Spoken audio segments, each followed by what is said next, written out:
I'm Khairunisa and I taught English at All Saints College, Trivandrum. Now I'm a full-time writer.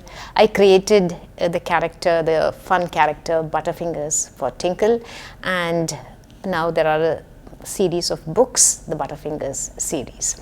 And my first book for adults is Tongue in Cheek, The Funny Side of Life. I'm Susan Abraham. I'm an IELTS trainer by profession. However, I'm also a social media influencer. I'm there in almost every social media platforms you might have seen me. I do reels where I blend comedy and also new words. I blend it together and I do reels. So yes, that's about me. Anyway, I'm really looking forward to this conversation with you, Susan, because I have heard so much about you. I have friends who are huge fans of your Instagram posts, and I also now I think I'm also your fan. I watched quite a bit after this.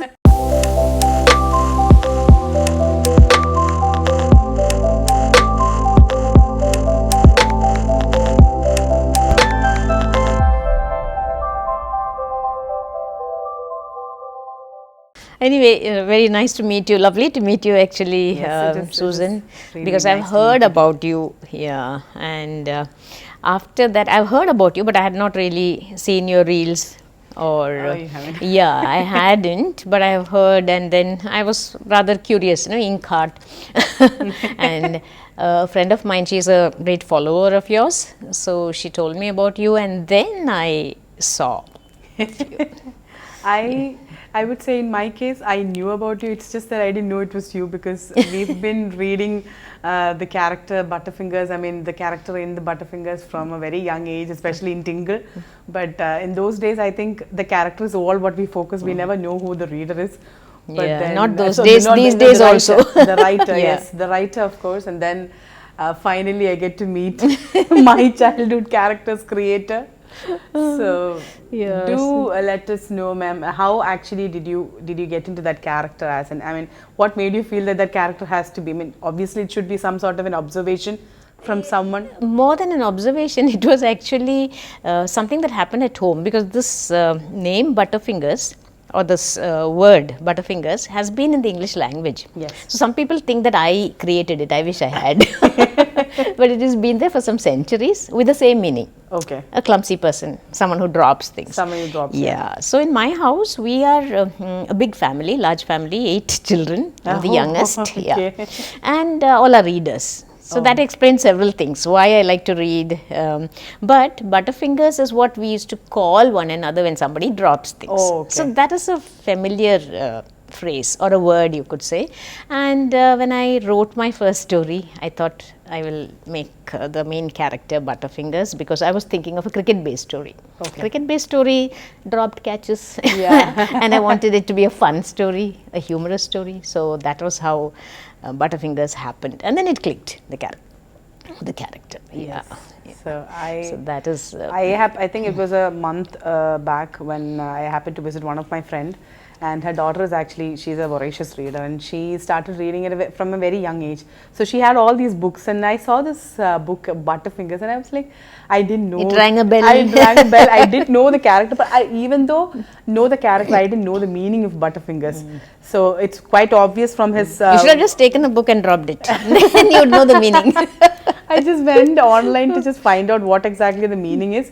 And then I thought, why don't I just do the video on it? I'll just do a reels on it. And that reel actually went really, it went around 700K. Oh, great. Yeah, wonderful. It did. So it was one of my best videos that I did in Butterfingers. Yeah. But 1 month later, I'm sitting right in front of the author who actually wrote the book. Is quite a coincidence.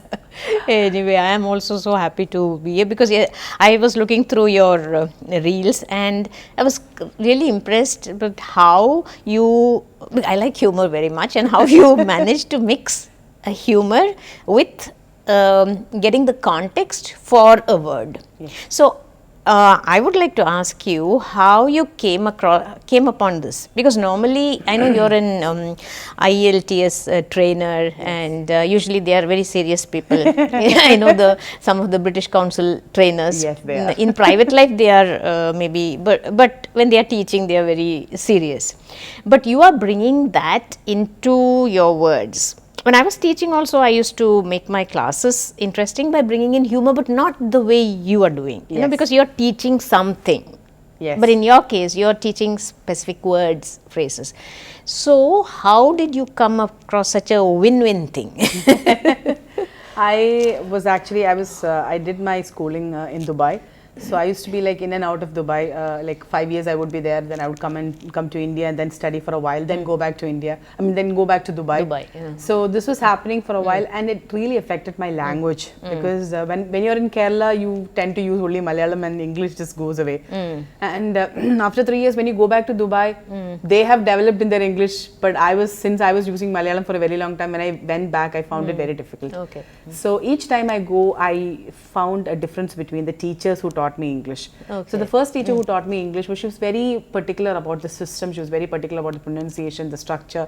Mistakes was Condemned. never, it was never forgiven. So for me, I was like, how can you learn a language when it's not fun? Yeah, so I basically switched to Malayalam because I found Malayalam very interesting, the way they talk. There are certain words that you can never express in English. That's true. It's with every language, it's like that. With every language, it's like that. So then, especially I was thinking, you know, when you say Mysore, but it's really cool if you say in Hindi Kanjoos. It's actually a little more. It's better. It's more intense. onomatopoeic kind Yes, of. exactly. It's more. It sounds more of the meaning. Kanjoos. Kanjoos. This guy is Kanjoos. And Mysore would just Tight make it twisted, very formal. Yeah. So the second time when I actually went back to Dubai, I happened to meet a teacher who was like, I've never seen anyone enjoying teaching. I mean, she's laughing, she's cracking jokes, and kids just enjoy her classes. And when the division was actually changed and she was no more our English teacher, everyone in my class was really sad that she was not. Did they all want to go to the other division? They all wanted to go to the other division. In fact, some of them would sneak and they would sit in her class as well just to be part of the session. So I was like, okay, that is the kind of teacher. I really didn't want to be a teacher because I've had a very bad experience with teachers, so I didn't want to be a teacher. But at least I want to be that kind of a person where people would enjoy hanging around with you. So as I grew up, my mindset and my perceptions changed, and then I decided to be the kind of teacher, the first kind of teacher who just taught by the system. So from no teacher, you had a role model and you And then decided. I became a teacher. And when I became a teacher, I noticed that I started teaching very seriously. And my students were not very keen and interested in the way that I was teaching. And later, in private, I'm actually a very jovial person. I'm very friendly. That I know. Yeah. We spoke, so I think half the time we spoke, we were laughing. I know. So I thought, okay, so I don't think this is going to work out. And then during COVID is when I decided, why don't I just bring in a different kind of a teaching method where I can get the attention of not just my students but also of the public. And I realized that by doing that is actually bringing a little bit of humor. And when I say humor, I wouldn't even call it humor, but it's more like a comical mixture of comedy and class together. And because there is relatable things, it's very easy for my audience to actually get connected with the word. So recently, one of my followers actually telling me that I am a person who don't remember words. English words never stays in my head. It's been 2 weeks. A word is actually sticking around in my head, which actually means that your method is working for me. So I was like, okay, fine. This is exactly what I want to do. And that is how I just decided to stick on to it. Yeah, because when we are teaching, I also taught English. The way in which you think a word should be remembered. Yeah. When we are teaching, you are teaching a whole text. No, it's not in isolation. It is not. But I tell my students that the best way to remember a word, a new word, is to use it that day. Exactly. Make a general nuisance of yourself. Use that word to everybody. If it's a bad word, be careful. And then you internalize the word. Yes. That's how you do it. That's how you learn it. Yes. There's no point in, because there are times when you crack a joke and the students would actually remember only the joke and not the word. That happens all the time. That happens all the time. That's what is the other side of using humor. Yes. Bernard Shaw said that in his plays, I want people to laugh, because all his plays deal with problems. Yes. I want to make people laugh and then make people think. Yes. But he says they stop with laughing. Yeah, they stop with laughing, but they So, really don't go the yeah, thinking they part. don't go to the thinking part, which is a little sad because they should go beyond it. Yes, but it is. you know how it works. I saw one or two nice ones of yours. So where do you pick up these words? Like snowflaking, you know, then one you created, I think. What is side that dish. called?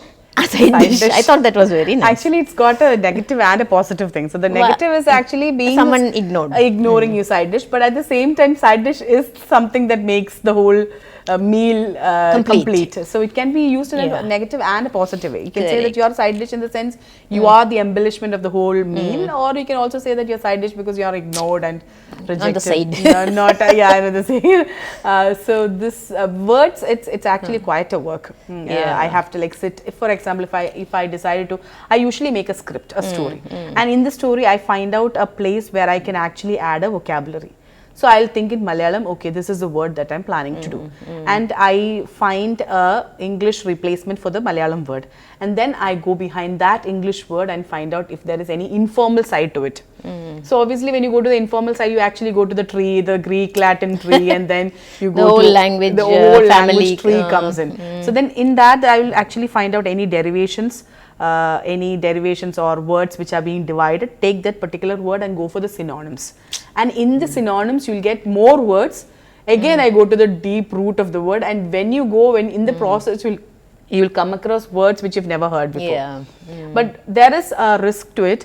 If there are words which I've never heard, it could be a possibility that the usage might go a little. Yes, you must be very careful. Yeah, about because that. sometimes it can be really informal. I mean, there are websites which says be very careful with these words. These are informal. If used inappropriately, can cause problems. Yeah, you have this urban dictionary. You have all these dictionaries. You have to be very careful. Some of them have these naughty meanings, so you have to be very careful. Yes, because you're going public. No, I did have a problem with, especially when it comes to. Can I use your John? Is one of my video that actually went viral. It was actually more than 1 million view. But the problem is I have a lot of Johns who are enemies right now. I don't blame them. They're like, of all the names you had to bring. I'm like, I didn't make this word. It was already there. But then there was this one guy who was actually very mean. He just messaged me saying that, see, I really don't understand why you have to say this word. I'm like, so I thought of this thing. See, all these while you were actually using the word Shashis and Somans and all those names, and now you really understand what it feels like when your name is being there. So, yeah. But there is my name also. You know the one that the tables that you have in these the round, the ones that roll. It's called Lazy Susan. Yes, I know that. And when I go to one of my friend's house, the kids there, they always say, see, this is Susan and Lazy Susan, and how did they know? The parents shared, and it just remains in their brain. It just doesn't go away. Yeah. So names, there are a lot of words which we have to be very careful. So this was the thing. Very tricky thing. Recently there was another word called Shivu. So a guy, I saw that. So a guy came and commented below that for just I've one not letter. heard that, you know. Yeah, it's informal. It's urban. For one letter, you actually lost it, like Shibu. If it was like V instead of a B, then it would have been a whole different story. That's true. Yeah. So yeah, there are certain things that we have to be very careful. But at the same time, in UK, can I use your John is actually a very common phrase. And if people come and ask you, and if you happen to be a John as well, then you will be taken back. So my intention to share these words is like not to feel awkward when somebody comes and tell you this. So my intention was really good, but not necessarily should go into right hands. Correct. Yeah, that's true. So, ma'am, I was actually going through certain of your works, and I was very interested about the crocodile who ate butter chicken. Butter chicken. I was very fascinated by crocodile and then butter chicken. So, what exactly made you get into those animal stories? Actually, That is because I was writing these Butterfingers stories, and then the Butterfingers stories got together, and this book came out. How's that, Butterfingers? Yeah. That's because the longer version of the story, the rights are with me. Okay. Comic strip version is with Tinkle, or at that time it was India Book House, then it became ACK, Amar Chitra Katha. Okay. So I had always had this idea in my head to bring it out as a book, and then I approached Penguin with a longer version. Okay. Thankfully, they liked it. Otherwise, they take a long time to get back. But this person, when you submit, you know how it is very difficult to break through. But she liked it, the editor. So she got back to me, and then she used that but, but which always butts in. Very nice, wonderful, humorous, blah blah blah. But we don't like to publish short stories. Can you write a novel? And that was how I wrote House at Butterfingers. I didn't think of writing a novel. So when people ask me, how did you start being how did you always want to become a writer? I'll say I was an accidental writer. It was not quite my ambition. Like you said, you didn't want to become a teacher, but after that you wanted to, that kind of thing. So then it became Butterfingers all the way. Butterfingers. Yes, I was actually renaming his House at Butterfingers and keeps on going with Butterfingers. Yeah, so now 7 books have come. 7 books. So meanwhile, there is this magazine called Dimdima. So they wanted me to write a story for them. It's a very nice magazine. It's brought out by Amrita Bharati and Mumbai based. It's a nice magazine in the sense it has everything in it. It has features, it has stories, it has comics, it has fun facts. A neat mix of everything. I really wish that magazine gets greater, I mean it's more available and greater visibility. Anyway, so I thought I don't want to write Butterfingers type stories, but humor is always there. And I am very interested in animals, especially the ones sidelined, not the big ones, not the elephant and tiger, lion. Even when I talk about them, I will talk about how vulnerable they are. There's a story where there is a lion who wants to become the king of the jungle, but for some reason his teeth keep falling out. So the story revolves around that. And then little creatures, mosquito.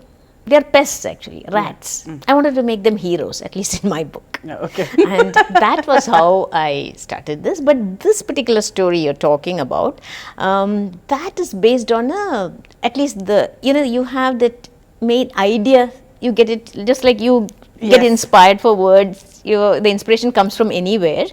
Ideas also come like that, and you weave a story around. So here, my son's friend, one day he said he has a friend who said that he wanted a crocodile, and as a pet. Of all the animals, he wanted a crocodile as a pet. And one day another friend of his came and said, "Eda, crocodile ana venum?" Then he said, "Yes." "Ida, edutho." And he gave him a basket with a small baby crocodile. Seriously. So I thought this guy is pulling a fast one. He's quite a joker. I said, "Seriously?" He said, "Auntie, seriously, this is what happened." And this chap, he's got a crocodile but doesn't know what to do. What do you do with a crocodile? How do you have a crocodile in your house? He put it under his bed. Oh my goodness. And in a box. First in a basket, and then he was feeding it, and the crocodile is growing. Then he put it in a bigger box, and finally so I found that a very I thought this is perfect for a story. But my story, I had to make it a little more, I had to add something more to it. It must have a climax and a resolution kind of thing. And so my title was actually The Resident Crocodile. That was the title. A simple, staid title. Like how you began your IELTS classes, you said, the story was funny, but the title was Resident Crocodile. Actually harking back to a Sherlock Holmes book, The Resident Patient. I don't know whether you heard of that. Somehow, unconsciously that could be the connection. And so that was how it appeared in Dimdima. Then Westland's children's imprint, Red Panda, they wanted stories from me, and then Dimdima said fine. So a collection of them with a few new stories is what I offered them. And my editor said, we need because my previous book was The Lizard of Oz, which Scholastic brought out. Or that's also animal stories. The Lizard of Oz and other stories, all little creatures. And so she said, that's very nice. We must get a title which is like that. And then one day she called and said, I've thought of a nice title. So the title is not mine. The editor came up with it, Vidhi Bhargava. So she said, how about the crocodile who ate butter chicken for breakfast and other stories? But my crocodile is not eating butter chicken in my story. What do I do? She said, make him eat butter chicken. Oh my God, how names come out. So when I started writing, anything that I used to write in school also, we have these composition periods and the essays, the short stories. I'll try to bring some humor into it. And we have letter writing. Nobody writes letters, but then we had formal letter, informal letter. Formal letter you can't. When you're ordering books, you can't bring humor or or something like that. But informal letters, describe you went somewhere, write a letter to your friend, blah blah blah. So I used to bring in humor. When I started writing also, I did that, and so this is how it just comes without hurting somebody. Sometimes, but what you look at Butterfingers, that is also a nickname. Yeah. There are some people who don't like nicknames at all. At all, yes. The principal in the school is called Princey. Yeah. But Butterfingers' closest friend is Butterfingers is tall and thin. He would have been called a coconut tree or a Burj Khalifa or something if he hadn't been also clumsy and called Butterfingers. Okay. And his friend is just the opposite, like Laurel and Hardy, short and plump. Okay. And he is called Tub. So Butter's name gets shortened to Butterfingers gets shortened to Butter to Butt with only one T. And Tub. So it's like reversed. So together they are called Butt Tub. Oh, that way. That's very So nice. that is how it is. And but I'm not making fun in that way of him being plump. He likes to eat, but there is nothing. It's all in a very good humored way. It's basically a characteristic. It's nothing to do with nothing personality. to do with personality. And then you have, I have an English teacher introduced in another story, Gold Butterfingers, who never smiles at anyone. Who's got this pinched face and then looks so grim, like one of your teachers. So these kids call her Sourpuss. Because she looks like she's just sucked on a lemon or lime. But there was one school, I have to tell you this, one school in Delhi where I was invited for an author session. And I don't think it's that school, it was some international school where the lady who was in charge later told me, we tell our children not to use nicknames. We don't use nicknames. Yes. So I didn't know what to do because my books are around Nicknames. Butterfingers. So I had to use my wits to get out of that situation. Yes. And tell the students that nicknames are not, you shouldn't have hurting nicknames. And not make fun of people for, that is something we always have learned, right? Yeah, yes. Humor should not be out of making people, you shouldn't make people laugh because of their physical features or some affliction that they have. Say a hunchback, a dwarf, a fat person or a very thin person, where there is this preacher who is talking to a flock of people, and he says God has created everything in a perfect way. We live in a perfect world. Everything. Look at the trees around us. Look at the world, people. Everything is perfect because God has this perfect image. He wants everything in His image. Everything is perfect. So then a hunchback stands up and said, Father, you said everything is, God has created everything in a perfect way. Look at me. And then the priest, for a minute, he was taken aback. Then he looks at him and says, yes, you are a perfect hunchback. Okay, that is... Which I thought was a good retort, but even this may not be liked by people. So you have to be very careful. So that's how in my stories I try to bring humor through language.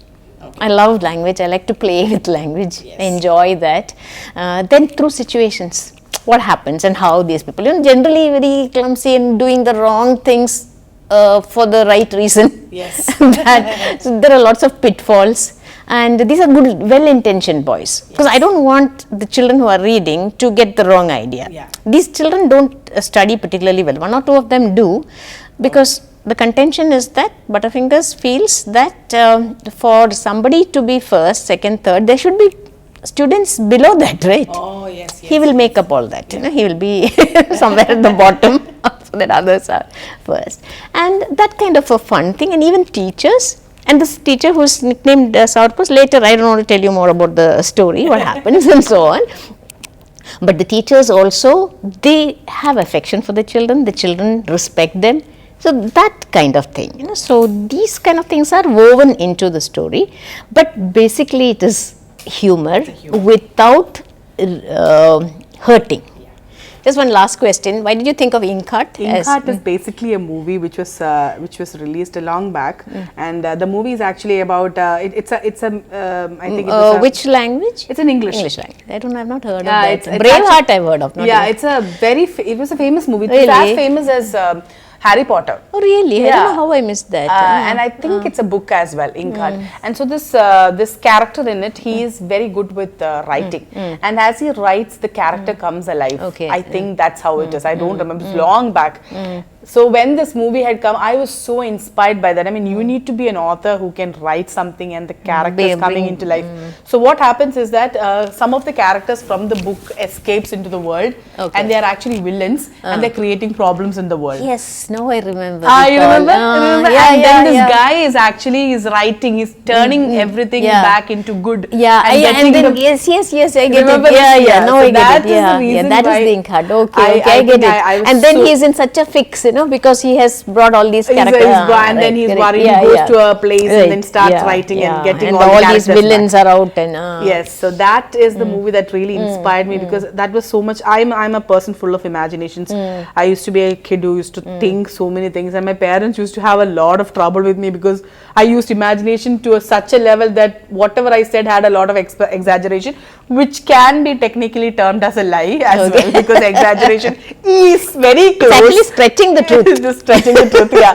But sometimes he stretches it a little too much. So my parents were having such my classmates used to have a problem. I used to imagine things, and it was actually my imagination that was working there. And I used to write a lot. I have diaries upon diaries. If I'm sad, it's in the diary.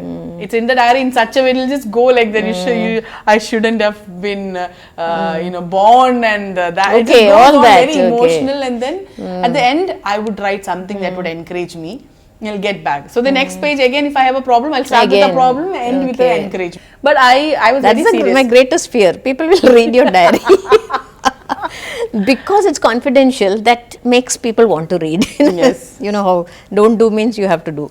So So that's how anyway, it is. so that's so wishing you all the best. I hope you become a very well-known author. You're already very well known, and let's And it wait. was so nice to meet you. Even though it's a coincidence, I just believe that I'm right now sitting in front of someone who's actually one of my childhood, that creation. I mean, that Butterfingers was something that just made us really happy at a childhood. I mean, I feel it's a great blessing when you have something that makes you laugh and gets you out of problems. And children are very, they're very soft, and they can get hurt very fast. That's true, and also very stressed out. Very That is stressed why I out. want to make Stressed them out. laugh. Reading Tinkle and reading these stories, but especially if Butterfingers have made my life. It's possible to go forward. Oh, and thank live. you. I feel so. So I think a lot of children. I think I was recently talking to one of my friend, and I was she's from Bombay. She said, "You remember Butterfingers?" So she said, "Yeah, I forgot. I used to have that in my Tinkle. I have to get it out from my box." I'm like, you know what? Tomorrow I'm going to have an interview with the author. I was like, "What with the Butterfingers? No, not with Butterfingers. Butterfingers but is the a one who figment of my created- imagination." with the person who invented Butterfingers. But I feel the moment we talk about Butterfingers, everyone tend to go back to their childhood. They become a child all of a sudden. It's a lot of memories. So yes, thank you so much, ma'am, for creating such a Thank wonderful you so much. character. It makes it me feel fulfilled in Yes, my it does. vocation as a writer. That's what you want, people to remember and enjoy it. And you're doing the same thing with your Instagram Thank posts, and in you. many, I think in all social media, you're there. Yeah, almost everything. Yeah, everything. So all we need is to see you on the big screen, and I hope that happens soon. Yes, Thank it you will. very much, and wish you all the best. Thank you.